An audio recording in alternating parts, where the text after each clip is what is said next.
تخيل كده معايا تكون مجرد شاب ضعيف والناس بتفتري عليك والدنيا جاية بظهرها معاك على الآخر، وفجأة لما تخش عالم جديد يحصل فيه خلل وما تقدرش تسجل خروج. لا والأنقح من كده كمان إنه بيفقد هيئته البشرية وبيتحول لهيكل عظمي، والطريقة الوحيدة عشان يرجع إنسان من تاني هي بالقضاء على جميع البشر. فهل هيعمل كده أم سيرضى بما هو عليه؟ عايز أقولك إن دي حكاية جديدة وفكرتها عظمة وما اتعملتش قبل كده وتستحق اللايك يا صاحبي. وبس كده يا عم، حبيت أقولك اذكر الله وصلي على النبي، وتعالى نبدأ الحكاية من البداية. في إحدى الجزر النائية والمعزولة عن العالم كان في وحش بيجري ورا المحارب الغلبان ده وعمال يستفزه بالكلام، والبطل بتاعنا ثابت قدامه وبيدخله في مباراة كنجن رسمية، وكالبيراس بيهجم عليه وبيبقى خلاص هينهيه، بس الواد بيتفادى الضربة قبل ما توصله بلحظات، وبعدها بوم ألف مبروك فوزك يا بطل. وبيتكلم معانا بعدها وبيقول أهم حاجة الذكاء يا جدعان، العقل دايما بيهزم العضلات،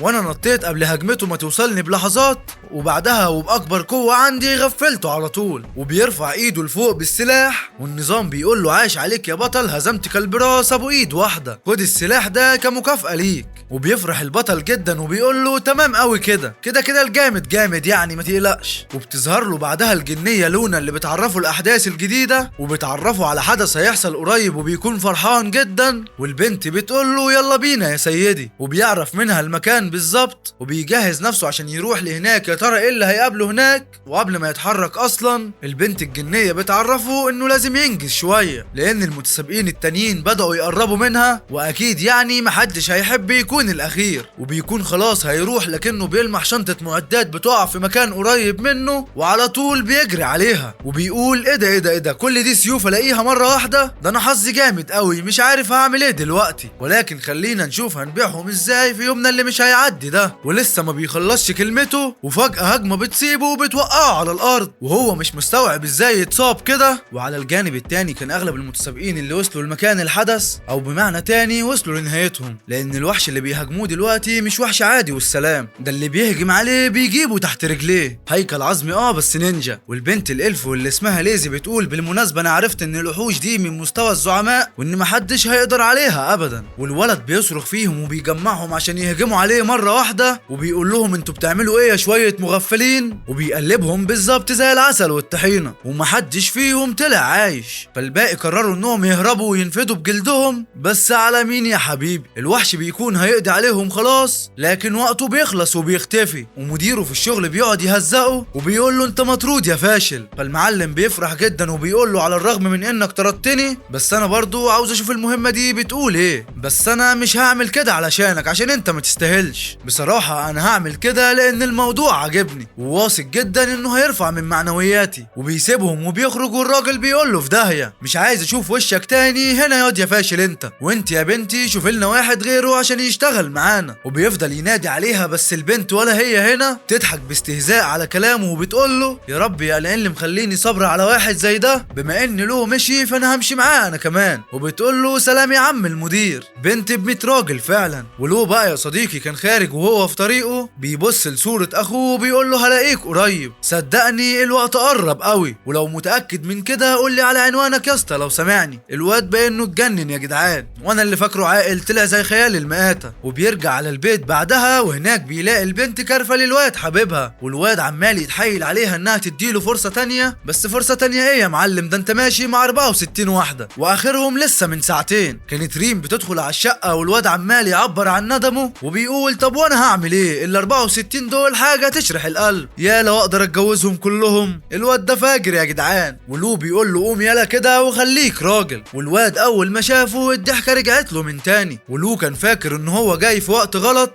بس التاني قال له ولا غلط ولا حاجة، انا عاوز اعمل موف اون، يلا بينا نمشي من هنا. وبيروحوا على البيت اللي كان جامد جدا بأمانة، والواد بيقعد في كل حتة عمال بيلاقي هدوم داخلية وبيقول لزميله ده مش بيت ده يا عم، ده انت لو فاتح بيت من اياهم مش هيكون كده. رد وقال له يا اخويا اللي فيه طبع مش بيغيره، قول لي بس انت عايز تروح على فين وهتقعد معايا كام يوم كده بالصلاة على النبي. بيرد وبيقول له انا مش عارف اقول لك ايه، بس انا جاي المرة دي وبدور على اخويا فان جدعان بدون اي معلومة. بيرد وبيقول له ان شاء الله هتلاقيه، بس يلا بينا نستمتع بوقتنا شوية. فبيرد المعلم عليه وبيقول له اللي تشوفه يا اخويا، وبيدخله معاه لعبة الواقع الافتراضي، والمرة دي بيسجل باكونت جديد. النظام طبعا بيظهر له وبيشرح له قواعد اللعبة وبيفهمه الدنيا ماشية ازاي، وبيكون شكله زي مزارع غلبان. بس برضه الواد الفاجر ما بيضيعش وقت، وفي ثواني بيلاقي بنت لسه مسجلة جديد وبيطلب منه يروح معاها. بس الواد بيقول له مع نفسك يابا، اتبسط انت مع الدلوعة وروق على نفسك. وبيسيبهم ويمشي، وبتطلع له جنية النظام واللي برضه اسمها لونا، وبتطلب منه انه يعمل كلمة السر عشان يأمن الحساب بتاعه. والمعلم بيعمل باسورد اطول من حياتي، وبيكون فيه 3 رسائل مبعوتاله، واول ما بيفتحهم بيلاقي حاجات كويسة جدا، وبيتضح انه واحد من مبرمجين اللعبة اساسا، والموضوع بالنسبة له ايزي. لونا بتحذره من انه كده ممكن يتقفش وتروح عليه، لكن المعلم بيقول لها الاكواد دي سرية ومحدش هيقدر يوصل لها، لان انا اللي عاملها يا حبيبتي. بترد وبتقول له طيب انا عرفتك وانت ادرى بقى بمصلحتك. وبياخد كل الحاجات اللي لازماه، وكان فاكر ان الدنيا تحت رجليه، لكن اول ما بيفتح المخطوطة دي بينتقل لعالم الشنجامي، وبيشوف هناك الهياكل الشرسة، وبيضربوه وبيطعنوا وبيطلعوا ميتين اهله. والواد بصراحة ما كانش عارف اي حاجة، ومش عارف ان الكلام ده موجود في اللعبة، وبيحاول يعمل تسجيل خروج، بس خروج من مين يا معلم، انت قاعد هنا. والواد بيقع وكان فاكر خلاص انها النهاية، بس اول ما بيقع على الارض بيعرف انه اتحول لواحد منهم. ده شكلها كده هتولع يا جدعان. وبيشوف قدامه مشعوذ شرير واسمه موندوس، والمعلم بيحاول يتكلم معاه، بس التاني عنده ربع ضارب، وبيطلع انه اصلا هو اللي استدعاه. وبيقول له ايه اللي انا شايفه ده انا شكلي استدعيت هيكل نادر. وبعد ما بيلاقيه كده بيقرر ياخد بعضه ويمشي من هنا، بس الساحر بيقول له هتروح على فين يلا تعالى هنا، وبيكتفه بالسلاسل وبيقول له انت من النهارده التابع بتاعي، خليك بقى حلو ومحترم كده بدل ما اروق عليك.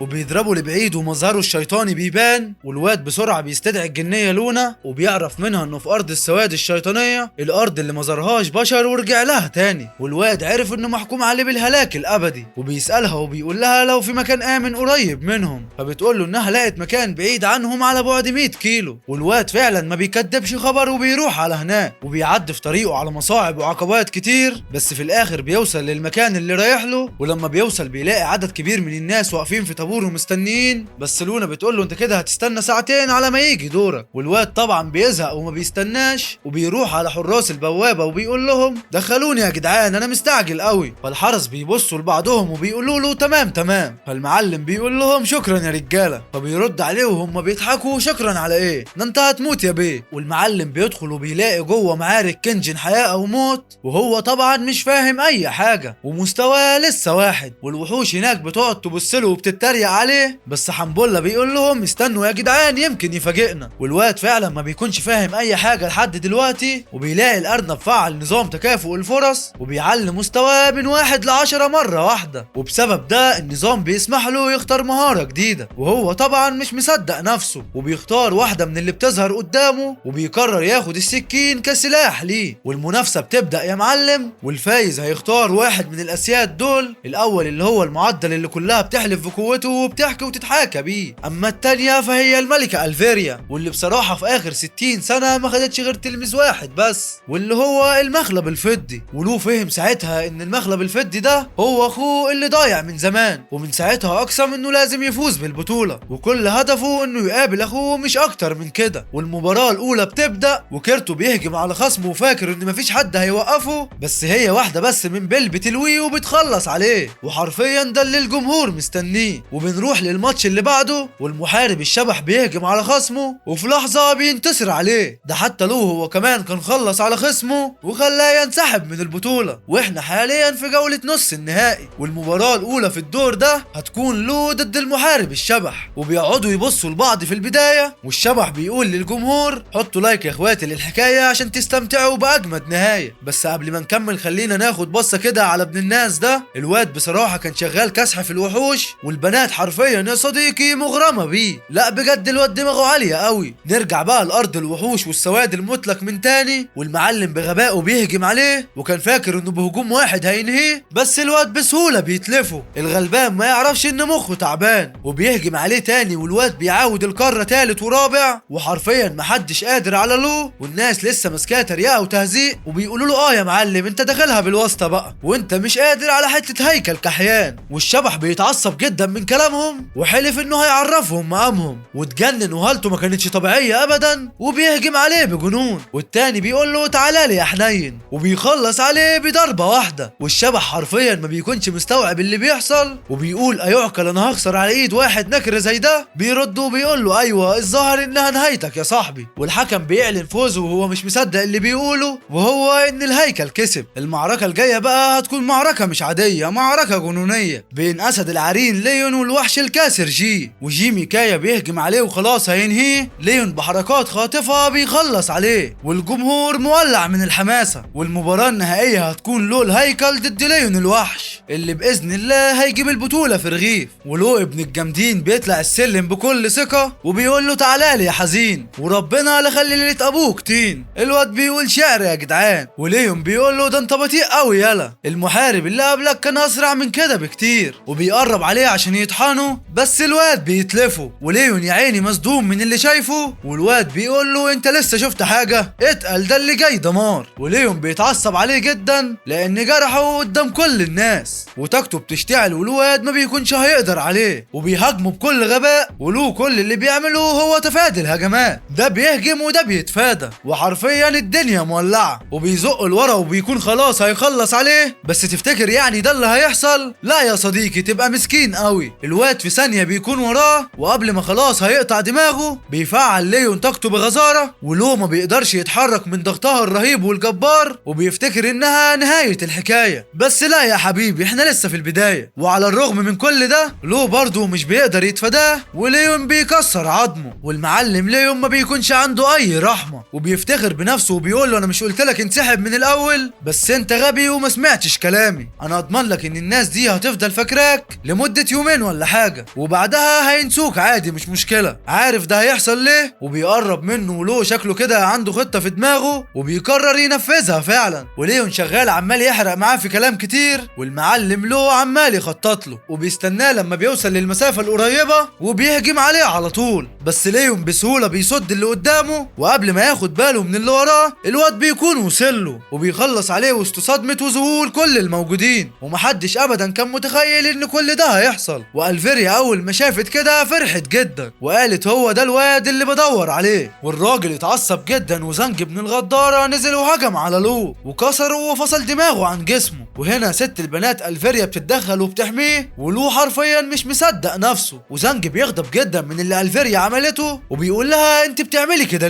ليه بتقفي في طريقي؟ بس الفيريا ما بتردش عليه، وبتعالج لو وبترجع له عظمه سليم من تاني، وكمان بقى اقوى من المره الاولانيه. والحكم البديل بيعلن عن فوز لو للبطوله، ورسميا دي اول مره واحد من النوع ده يفوز. والنظام بيكافئه وبيهنيه على شجاعته، وبيرفع مستواه، وبيسلمه كمان شفره حاده جديده، وبيقول له شق طريقك يا بطل. والفيريا هي كمان بتهنيه بطريقتها. وزانج كان لسه متعصب وبيفضل يتكلم وبيعاتب في الفيريا، لكنها بتصدع من كتر كلامه وبتحط عليه جامد قوي، وبتقول له اسكت بقى يا عم صدعت اللي خلفوني. وبيطلع الواد يجري من وسطيهم، بس هي بصه واحده بس من الفيريا بتسكته. والنظام بيخرج له وبيعرفه اللي هيحصل بعد كده، وان مطلوب منه يقتل 1000 لاعب في مهرجان شينج تشو اللي هيتعمل الفتره اللي جايه. والواد طبعا مش عايز يعمل كده باي شكل من الاشكال، بس النظام بيهدده ان لو ما عملش كده هيكسر له دماغه. وبيرد وبيقول له انا سامعك وشايفك وفاهمك. فبيقول له طب يلا ادخل يا بطل. وبيضربهم كلهم ومستواه عمال بيزيد، والنظام عمال يعرفه الطريق الصح عشان يجمع اكبر عدد من النقاط لما يقتل الاهداف اللي قدامه. وعلى طول بيفهم كلامه وبيخش على الباقي وبيكسرهم في ثواني. ولونا بتطلع تاني بعدها وبتعرف الواد على مكان لاعبين جداد، ولو بدوره بيخلص عليهم واحد واحد ورا التاني ومش عاتق اي حد الصراحة، وبيخلص على عدد كبير منهم، والواد ما بيكونش فاهم اي حاجة بس مش عارف يعمل ايه ولا ايه، وبيخلص على 318 واحد، وبعدها بيجري على المغفل بتاعنا وبيقتله. ويا عين الغلبان ما كانش عارف هو ازاي خسر بالسهولة دي، وبيفتح دردشة على طول وبيتواصل مع المعلم زي وبيعرفه بمكان السيوف عشان يجي وياخدهم. والواد اول ما بيشوفهم بيتصدم. وعلى الجانب التاني كان له قاعد فوق الشجرة بيراقب البنت دي او القمر ايهما اقرب بقى، وبيدخل عليها مجموعة من الخمرجية وبيقولوا لها ايه يا غزال وربنا دخلت العقل وشغلت البال، بس يا ترى بقى الحلوة بفلوس ولا بمال؟ فالبت بتقول له بالبوكسات يا روح امك، وبضربة واحدة بتكسر له دماغه، وبتلف بعدها وبتقول له اطلع يلا شفت قوتي ولا تحب تشوفها تاني؟ وبيطلع، وهنا البنت بتتفاجئ وبيطلع واحد اسمه شينجامي. وان في معتقدات الصينيين واليابانيين والمجتمعات المتخلفة دي كلمة شينجامي يعني ملك الموت او اله الموت واليعوذ بالله، بس طبعا ده في معتقداتهم هم. اما الكلام ده يا اخواتي لا يمت للواقع بصلة. وبتقول له يا ترى عايز مني ايه يا عم شينجامي؟ بيرد وبيقول لها كلمة شينجامي دي كبيرة عليا، افضل انك تقولي لي يا شينو. بترد وبتقول له نعم يا روح امك عايز ايه؟ ولسه ما لحقوش ياخدوا ويدوا مع بعضهم الا وفجأة بيلاقوا قطيع من اللاعبين الهمج جايين عليهم، وكلهم بيبحثوا عن واحدة اسمها فالردينا ميلازي. يا ترى هي مين الست دي؟ والقطيع جاي عليهم بس البهايم بيخبطوا في بعض وكل واحد مش طايق زميله، ولو بيقول لهم بتعملوا ايه يا ولاد المجنونة، وبيخلص عليهم مجتمعين. ويا ترى بقى الدور على مين؟ وولاد الهطلة دول بيتخانقوا مع بعض وشغل عبط يعني مفيش كلام، ولو بيقول لهم عيب تقتلوا بعض وانا موجود، وبيدخل عليهم وفي نص ثانية بينهيهم كلهم. لا جامد يا جدعان. وبيهجم هو والبت القوية دي على بعض، وفي اللحظات الأخيرة بتعمل تسجيل خروج وبتطلع تقعد مع عيلتها وبتكتب اسم الواد في مذكرتها وبتكون مصنفاه على انه بص. ولو بقى اللي جوه اللعبة خلص حوار ال1000 لاعب دول، والنظام بيعرفه انه هياخد جوائز جامدة جدا، وفعلا بياخدها منه بس بتكون صغيرة بس ليها دور كبير في الحياة، وبتعمل حاجات اهمها رفع قوة الشخص القتالية بمقابل رفع قدراته الهجومية لأقصى حد، وقدراته الدفاعية هتقل مستوى، وبالتالي ده هيسهل القضاء على عدد كبير بدون تعب. وفعلا دي بتكون أداة جبارة. وبيطلع بعدها الأرنوب بتاع المنافسة وبيعلن ان هو اللي كسب في المسابقة، والفيريا فرحت له جدا بس ما بينتش الموضوع ليه، وبتقول له على الأقل كويس انك ما كسرتش كلمتي. بيرد وبيقول لها عيب عليك وهو انا اقدر؟ وبتفرح جدا وزنجي بيكون في قمة الغضب يا صديقي، والفيريا بتاخد له معاها وبيروحوا لعالم الدم القرمزي. بس الغريب بصراحة ان الواد مقاومش ولا عمل اي حاجة، وبتقول له المنطقة دي تابع عيش فيها يا معلم وروق على حالك، بس المهم انك تستعد للي جاي. وفعلا يا صديقي زنجي بيكون قاعد غضبان ومش طايق نفسه بسبب طبعا خسارة الاسد، بس العجوز بيقول له يا عم بلا اسد بلا نيلة، وبيقول له اقول لك على حاجة، انا عندي المقاتل اللي هيهزم الشينجامي اللي مزاولك ده. فزنجي بيفرح جدا والمقاتل ده شكله ما بيهزرش، والراجل بيروح لألفيريا وبيوريها التزوير ده، وألفيريا بتضطر تروح معاهم. وهنا هو بيضحك ضحكة خبيثة، وشكلهم فعلا كده بدأوا يتحركوا، وهم يا دوبك اول ما اتحركوا واحد تاني ادى باقي الجنود امر بالهجوم عليه. ده شكلهم ما بيهزروش فعلا، والرقيب اللي معاها كان مأمنها كويس ومستعد لأي حركة منها كده ولا كده، وهو عارف انها مش سهلة وممكن تحس بيهم وبغرابتهم. وفعلا قعدت في المكان ده وطلعت عارفة كل حاجة، وبتقعد تتفرج على لو وهو عمال يقاتل فيهم واحد ورا التاني، والجحدة مش فارق معاها، ولو بيخلص عليهم كلهم. وللأمانة شكله الجديد جامد قوي ونار وشرار، والقائد بتاعهم بيكون لسه فيه النفس وبيقول انا مش هستسلم بالسهولة دي، احنا لازم نقضي عليه. فبيرد وبيقول له تدمر مين؟ خد يا مسكين. واللي بيدخل عليه بيدوس على وشه، ما ترحم بقى يا عم لو كفايه قتل كده. والفيريا ساعتها بتسقف له وبتقول له لا بجد عاش بالجلاش يلا. بيقول لها جلاش هو انت جعانه؟ فبترد وبتقول له ابو تقل دمك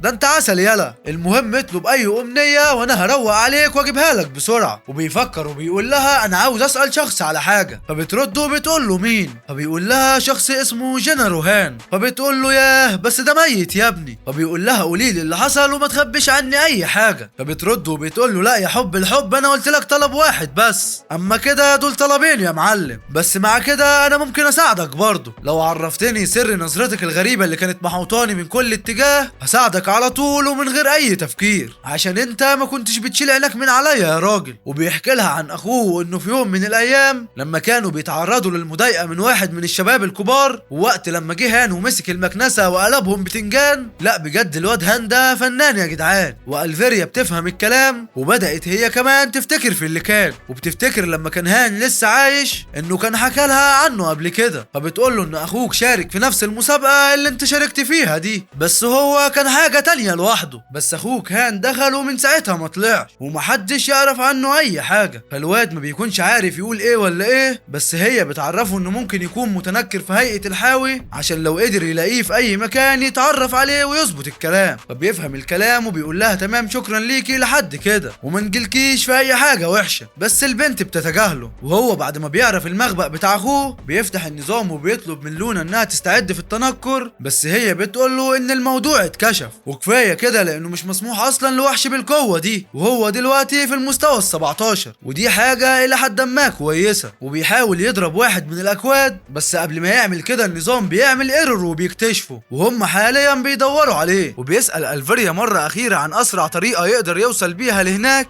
فهي كده بتقول له بقوا 3 اسئله يا حبيبي، بس برضو انا هجاوبك مع ان المفروض ما جاوبكش، بس يلا همشيها. يعني اخوك بعد ما اتطور بقى قوي جدا وفقد السيطره على نفسه ومرجعش هنا تاني، وانا لحد النهارده ما شفتوش وما اعرفش هو عايش ولا ميت، بس انت لو عاوز تروح هناك انا مش همنعك. بيرد وبيقول لها مش هتقدري اصلا. وعلى الجانب التاني كان المعلم زي خاربها وبدل البنتين بقى معاه 3 وبياخدهم عشان يروحوا حدث في اللعبه، بس اثناء ما هم رايحين بيخرج عليهم قطاع طرق، والمعلم زي طبعا بيقلق على البنات اللي معاه وبيخبيهم وراه. هتخبيهم على مين يا حبيبي؟ فبيغدروا بيه وبيروقوا عليه. وال3 دول هم الاخوه فيرلك المجانين شغالين يغوا في الشباب الصغيره، وبعد ما هم بيأمنوا لهم بيجيبوهم وبيروقوا عليهم. وهو ده فعلا يا اخواتي اخرة اللي يمشي ورا كلام الحريم. والاخوه ال3 بيفضلوا يهزقوا فيه، فالمعلم زي يتعصب وبيهجم عليهم بكل جديه وفعلا بيقدر يكسرهم يا جدعان. وللامانه يا جدعان الواد فنان ومش فارقه معاه كتر العيال، والبنات كمان بيعملوها معاه يا صديقي، مش الجلاشه لا، ده بيسرقوا معداته والجماعه كلهم بيهجموا عليه. بس تهجموا على مين يا حبايبي؟ انتوا فاكرينه مين؟ وبيخلص عليهم في ثواني. وزي بيمسك فيه وبيقول له وحشتني يا زميلي، رحت فين يا ابني وسبتنا اتبهدل كده؟ فبيرد وبيقول له يا عم حل عني، اسيبك يومين ارجع الاقيك متبهدل كده. والبنات بيحاولوا يهددوهم، بس زي بيروق عليهم وبيخلص منهم، وبعدها بيمشي مع لو وبيفضلوا يتكلموا مع بعض شويه، وبعدها بيروحوا يبيعوا الادوات الزياده اللي معاهم، والراجل بيتمنها لهم ب95,000.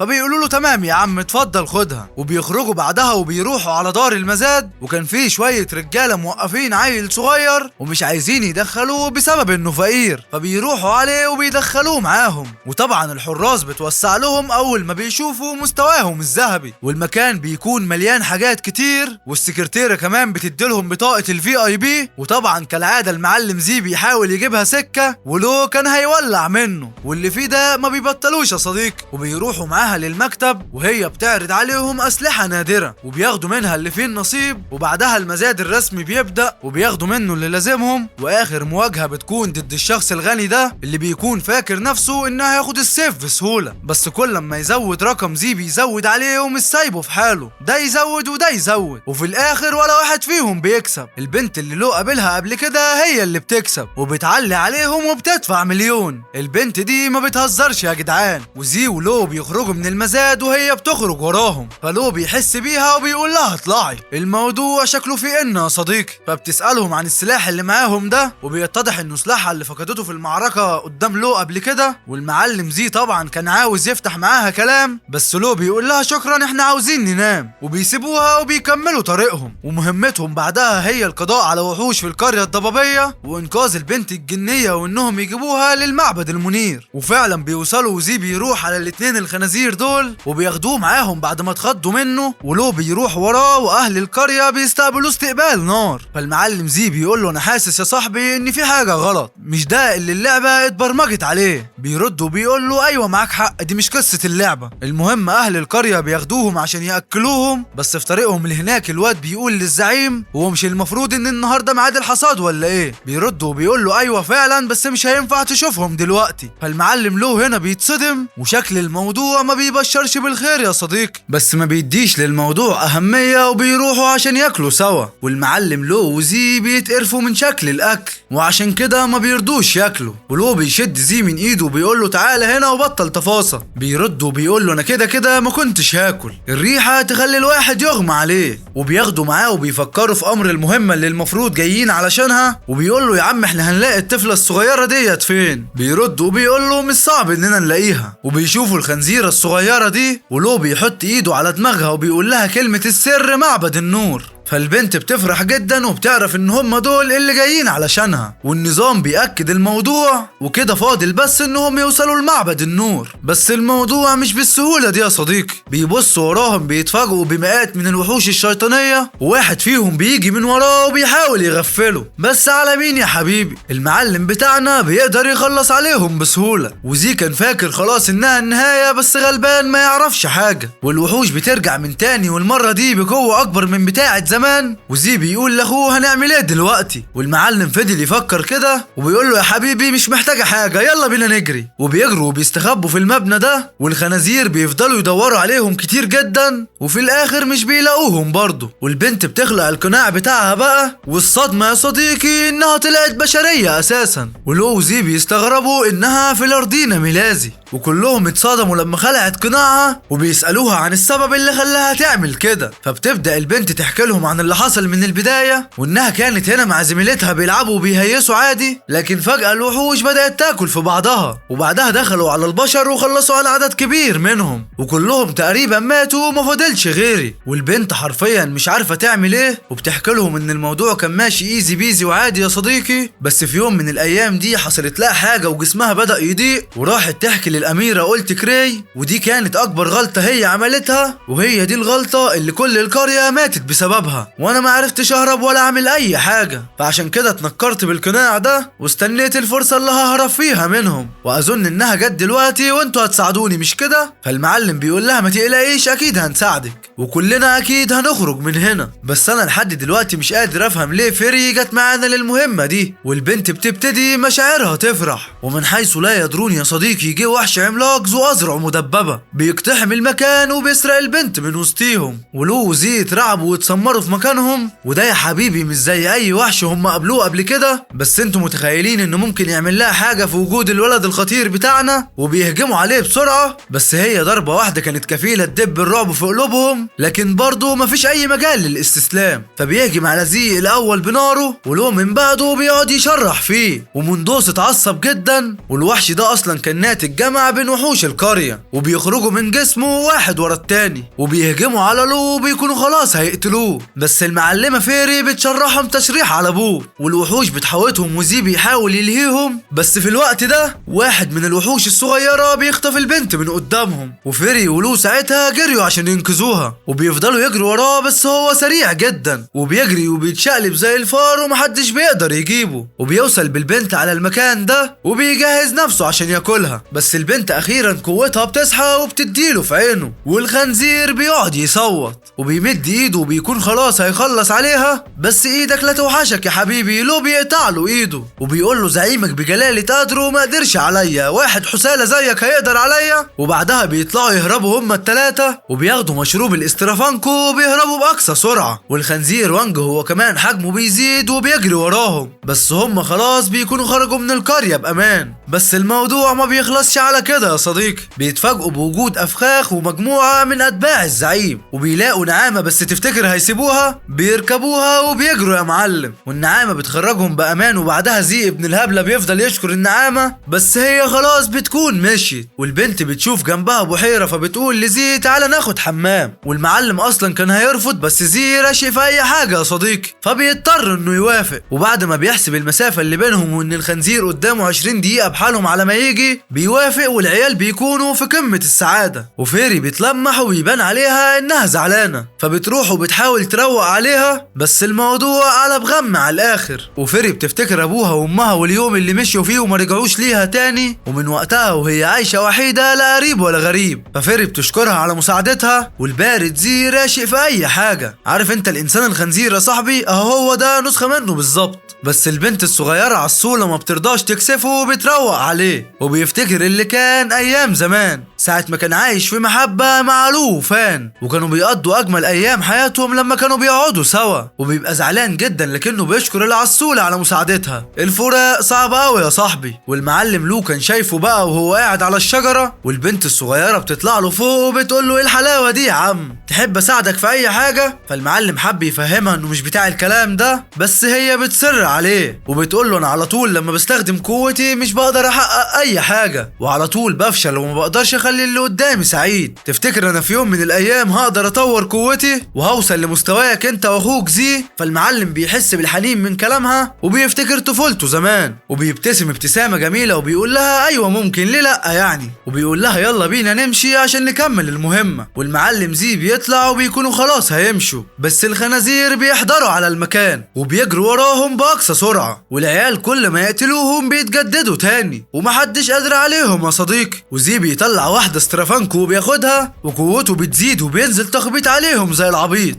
وبيخلص عليهم بالنار، وبيروح يأمن على البنت، بس المعلم لو بيكون واخدها على ظهره وشغال طيران، وبيوصلوا عند جدار كبير وفيه فتحة صغيرة قوي، وكده خلاص مش هيلحقوا يهربوا، والجنود الخنازير وراهم من كل اتجاه، وخلاص شكلها النهاية يا صديقي. الواد بيجري في الخندق ده، وقبل ما بيكون خلاص هيوصل لنهايته بيطلع الخنزير الضخم ده وبيسد الطريق عليه، والخنازير بتعمل عليه كماشة، الخنزير الكبير قدام والخنازير الصغيرة من ورا، وما بقاش ليهم مهرب من اي مكان يا صاحبي، وبيهجموا عليهم باستماتة، بس التلاتة واقفين في ظهر بعض زي الاسود، واللي هيقرب منهم هيموت، وهم التلاتة بيحموا البنت الصغيرة وسطيهم، واللي بيقرب منها بيقطعوا له وشه، وبعون الله محدش هيقدر يوصل لها. بس ساعتها لولي كانت خايفة جدا وبتقول انا هفضل ضعيفة كده لحد امتى؟ لحد امتى هفضل جبانة وحسالة ومفيش مني فايدة؟ لو وزي وفيري كلهم بيضحوا بحياتهم عشان ينقذوني، وانا الضعيفة اللي مش قادرة اساعدهم بأي حاجة. وفي اللحظة دي يا صديقي وعلى الجانب المنير كان ملك المعبد والمستنير مبروك واقف بيتكلم معاهم على الخط الكبير اللي محوط المملكة من كل اتجاه، وبيقول لهم اسمعوني كويس يا رجالة، احنا واجبنا كأتباع للنور نهدي على الشر. وواحد منهم بيقول له يا زعيم الخنزير محوطين الجرف الصخري واحنا مش عارفين ايه اللي جابهم هنا. فالمعلم بيغضب وبيقول لهم هاتوهم يا رجالة، وبيروحوا على هناك بسرعة، لكن هل هيوصلوا في الوقت المناسب يا صديقي ولا خلاص كده الموضوع كله هينتهي؟ وقبل ما الزعيم ينزل من على الدرج بيلاقي الشباب جايبين له واحد من الخنازير ولسه هيعاقبه، لكن بتطلع لولي يا صديقي وبتخلق القناع، والراجل مش مصدق وبتحكي له انها المستنيرة من قرية المارشال، وبتفضل تعيط وبتترجاه يروح ينقذ له وزي والبقية اللي معاهم. فالمعلم بيشيلها من كتر فرحته بيها، وهنا عينيها بتلمع عيعقل بعد كل اللي عملوه له وزي وفيري عشان يرجعوكي لهنا وفي الاخر تسيبيهم وراكي. وبنرجع للابطال بتوعنا اللي كانوا شغالين يقتلوا في اللي بيقابلهم، بس دول ما بيخلصوش، تقتلهم من هنا يطلعوا لك من هنا، والوضع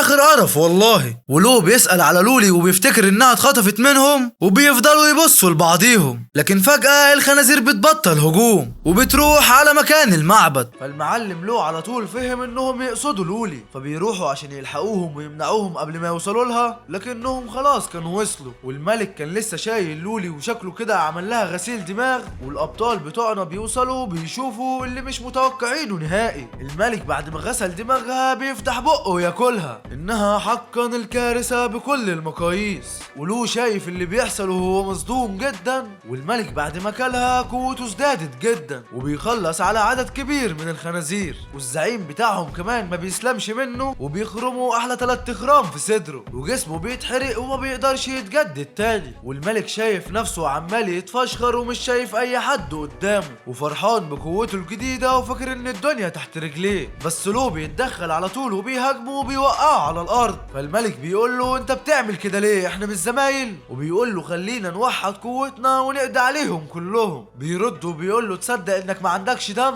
انت ليه عملت فيها كده؟ هي مش كانت جايه لك عشان تطلب المساعده؟ وبيهجم عليه وبيفضل يضربه. فالمعلم اتجنن وغضبه عماه وما بقاش شايف قدامه، وبيهجم عليه وبيمسح الارض بيه. فبيقوم من تاني وبيهجم عليه، والنظام بيحذره وبيعرفه ان لو الرئيس مات كده المهمه هتفشل. فالمعلم بيتفادى هجومه، والشباب بيدخلوا عليه وبيعملوا معاه الصح والمظبوط، وبيقرب من الخنازير. وساعتها بيفتكر ايام زمان وقت ما كان طفل صغير مجروح في الغابه، وساعتها لولي هي اللي حمته وضحت علشانه، واتمنت اليوم اليوم اللي هيجي فيه يكونوا اعز اصحاب ويهتموا ببعض، وبيعرفهم ان هو كان عارف ان المعبد هيعمل فيها كده وكان هو اللي بيحاول يحميها. وفيري بتسأله هو ايه اللي خلاه يهاجم القرية، فبيقول لها لا بالعكس انا كنت بحمي القرية من ولاد الهرمة دول، لانه في يوم كان قاعد عمال يشم هوا ويتمشى شوية فسمع اتنين من معبد النور بيتكلموا عن واحد قبل كده اكل صباع واحد من حكمة النور واكتسب قوته الجبارة، وبيقول له اظن المرة دي الحاكم هيكسب قوة كبيرة جدا. فوانج اول ما سمع كده قلق عليها جدا وما كانش عارف هيعمل ايه عشان يمنعهم، فبيسألوه عن مكان اهل القرية فبيعرفهم انه خلى اهل القرية يعيشوا مع بعض في قريته الأورك والخنازير.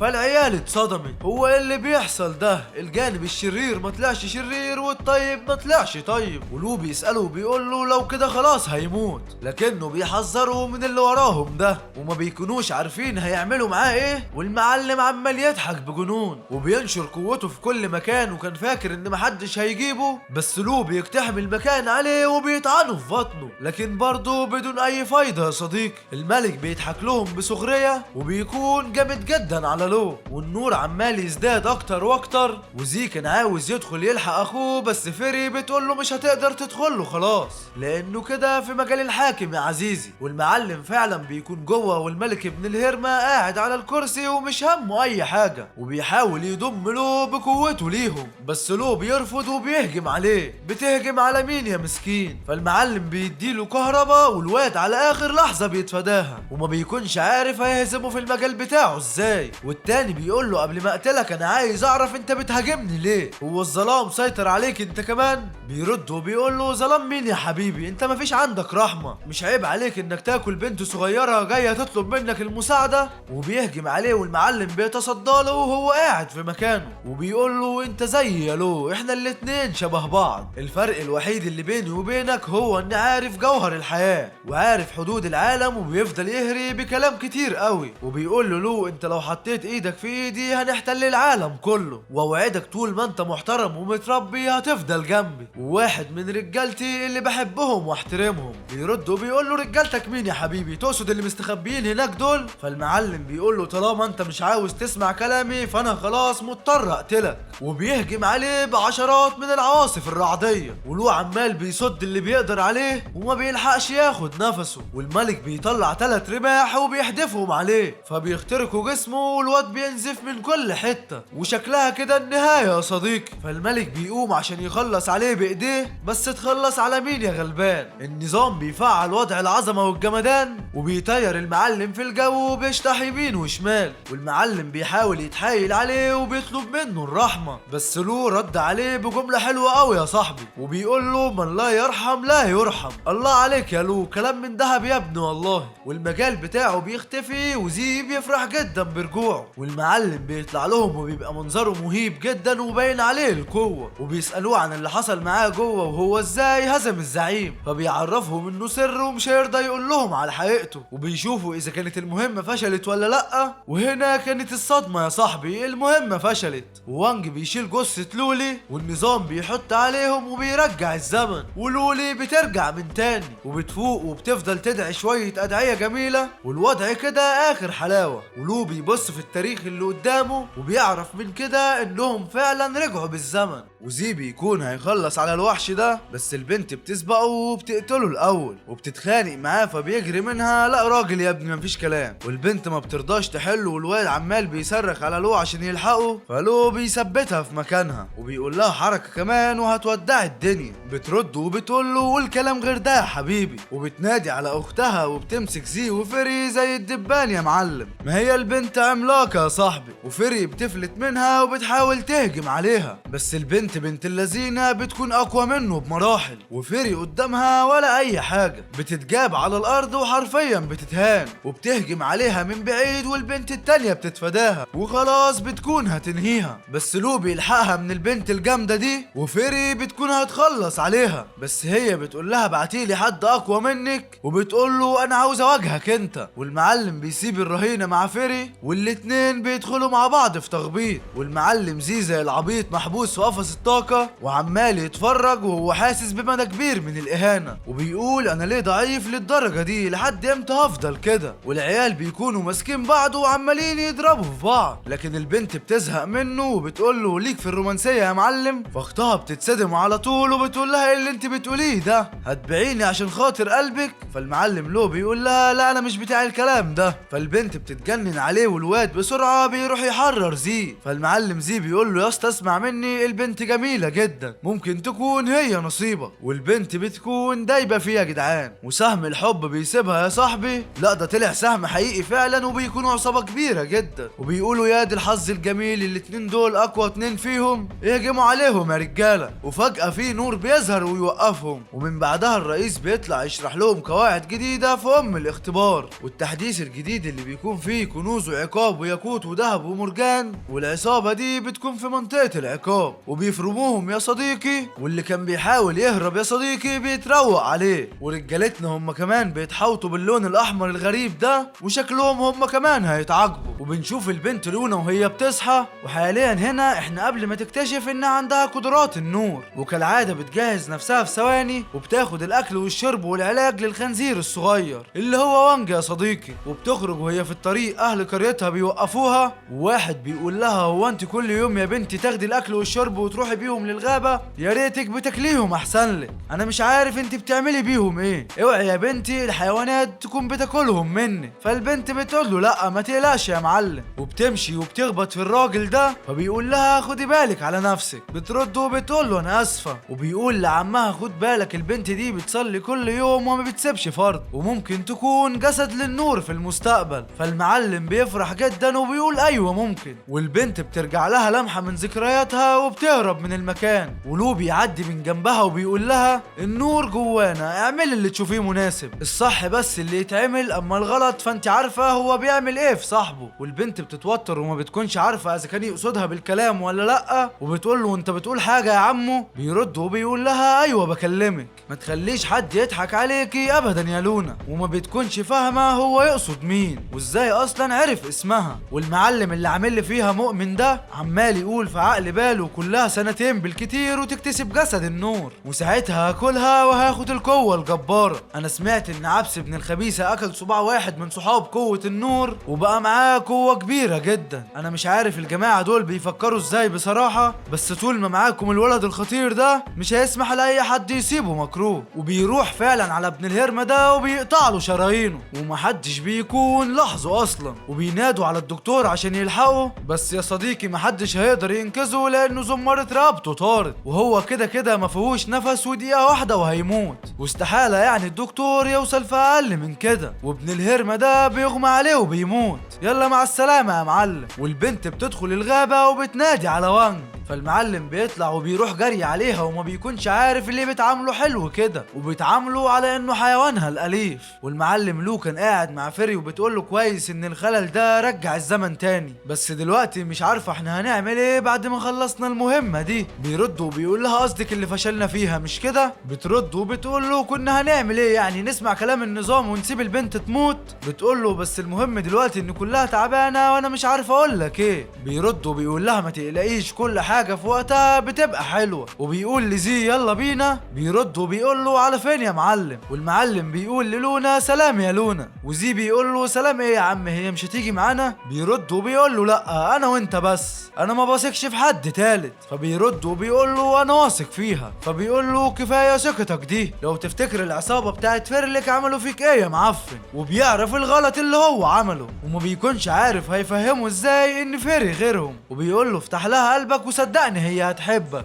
وبيقول له ده مش كلامي، ده كلام ناس كتير، يلا بقى قدامي يلا. وبيروح معاه وفيري بتودعهم، وياما كان نفسها تروح معاهم، بس المعلم لو قافل قلبه ومش هيدخله اي واحده، وخوفه على اخواته اغلى من بنات الدنيا كلها. والمعلم بيوعدها وهي ما بتقدرش تشيل عينيها من عليهم. ومسؤولة النظام بتتكلم وبتقول لهم عاش يا شباب، وبتعرفهم بقى على التحديثات الجديدة. والعيال بتقول يلا، هم كل شويه يلعبوا في الانظمه ويبوظوا يبوظوا لنا الدنيا. على العموم ده مش فارق في حاجة، اهم حاجة دلوقتي نستعد لاي حاجة هتواجهنا. مش عارف اقول ايه ولا اعمل ايه، بس على العموم انا هسيبها على الله وربنا يسترها معايا. وبيقول لزي يلا بينا يا ابني. والمعلمة فيري بتعمل تسجيل خروج وبتخرج من اللعبة، وبتقعد مع قطتها وبتفضل تفكر في اللي حصل النهارده. وبتدخل عليها جدتها وبتقول لها السيد باي عاوزك تحت. فالبنت مش عاوزة تقابله فبتعمل نفسها تعبانة، وبتفضل تكح كتير على امل ان جدتها تنزل وتقول له ان هي تعبانة، لكنها ما بتديش اي ردة فعل. وبتاخدها لتحت والبنت بيكون عندها شلل نصف يا صديقي. وبتدق الباب على ابوها وبتدخل المكتب بتاعه، وبيعرفها ان المسابقة اللي مشاركة فيها هتبدأ بعد اسبوعين خلاص. وبيقول لها مش عاوزك تصغريني. بترد وبتقول له ما تقلقش يا بابا هشرفك حاضر. وهو ده بقى ابوها فلاترنا ميلازي، راجل بجح وما بيهموش غير سعادته وبس. اما بنته بقى والناس طز فيهم كلهم. المهم وعلى بالليل كان لو وزي طالعين يتمشوا في شوارع المدينة شوية، والواد زي بيقول له يا اسطى بدل ما احنا ماشيين كده تعالى نروح نروق على نفسنا شوية. فالمعلم بيقول له مش هينفع دلوقتي. بيرد وبيقول له ليه؟ بيرد وبيقول له الترويق اللي انت قصدك عليه ده مليان عواصف وحاجات مدمرة دلوقتي، جايز تروح وتموت هناك،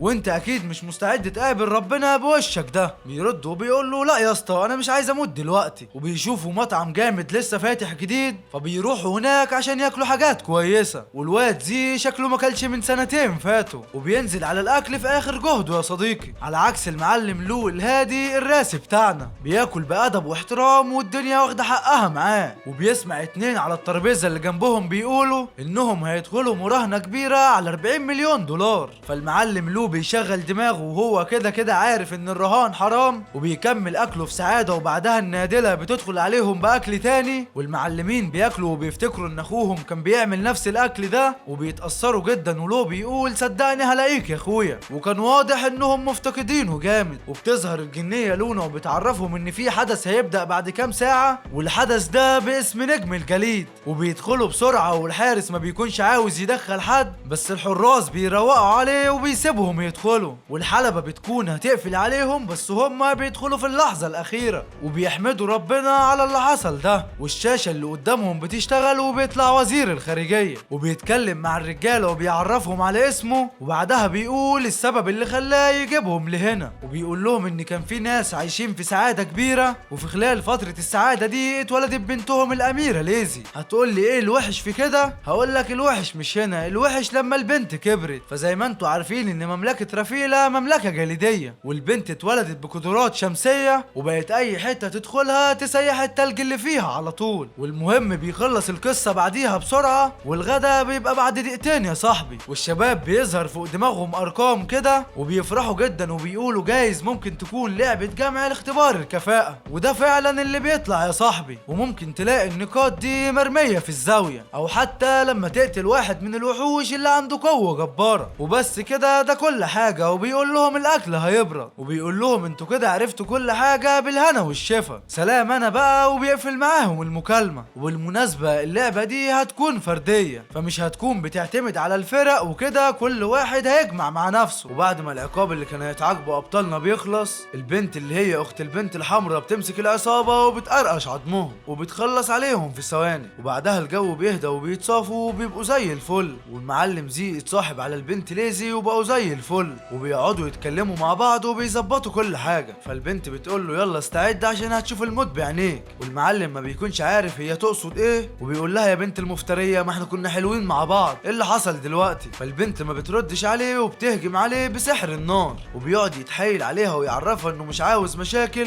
وبيقول لها خلينا نتكلم شويه عن اختك المهبوله دي. وفعلا بيقعدوا يتكلموا عليها. وبعدها بيقول لها تعالي هنروح ندور على اختك الكبيره سوا. بترد وبتقول له لا مش ضروري، روح انت لاخوك هتلاقيه محتاجك. وفي مكان تاني بنشوف فيري وهي واقفه على قمه المنحدر، وبتفتكر في كلام والدها اللي قاله ليها، وبتزعل وبتتقهر وبتقول ايه المفروض اللي اعمله دلوقتي؟ انا مش فاهمه اي حاجه ولا عارفه هعمل ايه. وبتقول على الرغم ان والدي بس عمره ما عاملني على اساس اني بنته، ده حتى الصبح ما بصش في وشي وهو بيكلمني، بس على الرغم من كده انا هعمل كل اللي اقدر عليه عشان اكسب المسابقه. وبننتقل للجانب الامتع من الحكايه، وفي وقت ما الابطال بتوعنا ماشيين بيقابلوا 3 افراد من اللاعبين في المسابقه، وبيطلبوا منهم ينضموا للفريق عشان يوصلوا للعدد المطلوب. فالمعلمين بيقولوا لهم لا احنا متشكرين وبيسيبوهم وبيمشوا. والقائد بتاعهم بيتضايق من الحركة دي وبيقسم على ابادتهم المرة الجاية، والمعلمين بيتفرقوا وبنشوف المعلم لو اللي بيتنقل في مكان لوحده وبيفعل مهارة التخفي وبيخش على الوحش ده وبيخلص عليه، والنقط بتاعته بتعدي ال 225 نقطة، وحرفيا كده هو اعلى واحد فيهم. وفي مكان تاني كان الوحش ده بيهجم على المغامر اللي قدامه، بس المغامر بيقضي عليه وبيوصل لنقط 110، والبنت اللي جنبه بتفرح بيه جدا والواد كان ملهي بيها، وبوم لو بيظهر من وراه وبيخلص على البنت، وفي ثواني بعدها بيخلص على المغامر الغلبان وبياخد السكور بتاعه، وبعدها بيظهر له المغامر الصفري وبيقول له انت ليه خدت فرستي؟ فالمعلم لو استغرب من اللي شافه، هو ازاي طلع مرة واحدة كده، والوحش اللي قدامه قوي وخطير جدا، وبيقول له طالما انت قتلت فرستي يبقى انت هتكون مكانها، والاتنين بيهجموا على بعض، والواضح ان المغامر ده قوي جدا ولو قدامه ولا اي حاجة، وكل اللي بيعمله هو انه بيتصدى للهجمات بس مش اكتر، وبيبعدوا عن بعض، والمعلم بيقول له هو ده كل اللي عندك؟ وبيفعل واحدة من هجماته وبينبهر من قوته، وبيقول انا اخيرا لقيت حد يسليني. فالمغامر بيعرفه على نفسه وبيقول له انا فيجيتا، انت بقى تبقى مين؟ بيرد بطلنا عليه وبيقول له معاك لو تشي. فالمعلم بيقول له حظك وحش هتموت دلوقتي، وبيهجم عليه وضربة من هنا على ضربة من هنا والساحة حرفيا مولعة، فلو بيجري منه وفيجيتا بيديله واحدة بتسمع في المكان كله، والجنود اللي هم بعيد جدا في الاساس اترعبوا جدا اول ما سمعوا الصوت، وواحد بيطلب من بارك انه يروح يراقبهم، فبيقول له امرك يا زعيم وبيسيبهم وبيمشي، وبنرجع للمعلم لو اللي بيكون صامت بعد الهجمة دي، ففيجيتا بيقول له لا بجد عاش عليك،